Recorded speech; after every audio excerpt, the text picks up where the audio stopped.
दोस्तों, मैं आपको आज जो बताने जा रहा हूं वो सुनकर आपके होश उड़ जाएंगे, क्योंकि जो षड्यंत्र अभी भारत के प्रधानमंत्री नरेंद्र मोदी के खिलाफ रचा जा रहा है वो अब तक का सबसे बड़ा है।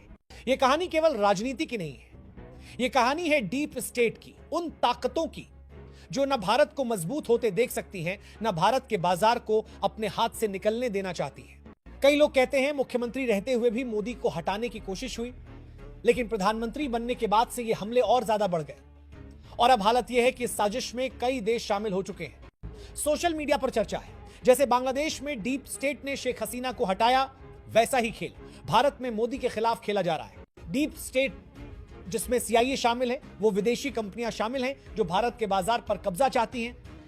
और हैरानी की बात, अमेरिकी राष्ट्रपति डोनाल्ड ट्रंप भी इस खेल का हिस्सा बताए जा रहे हैं। सवाल यह है, क्यों डीप स्टेट चाहता है कि मोदी जाएं? क्यों भारतीय विपक्ष ट्रंप की भाषा बोलने लगा है? क्या भारत में भी बांग्लादेश जैसा बवाल खड़ा होने वाला है? दोस्तों, ये डीप स्टेट भारत को आर्थिक, सांस्कृतिक, व्यापारिक और सैन्य रूप से बढ़ता हुआ नहीं देख सकता।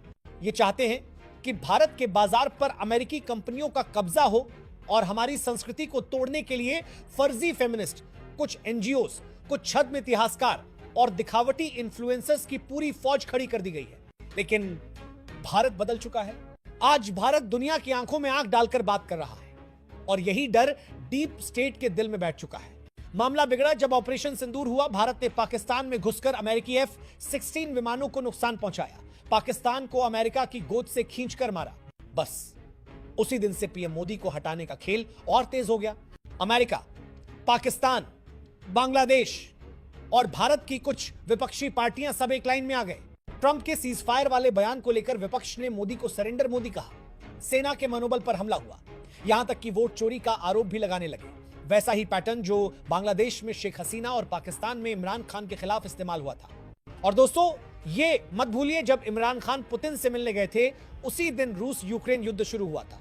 अमेरिका ने वही फैसला कर लिया था, इमरान अब प्रधानमंत्री नहीं रहेंगे। आज वही स्क्रिप्ट भारत में लिखी जा रही है, क्योंकि भारत सबसे तेजी से बढ़ती अर्थव्यवस्था है।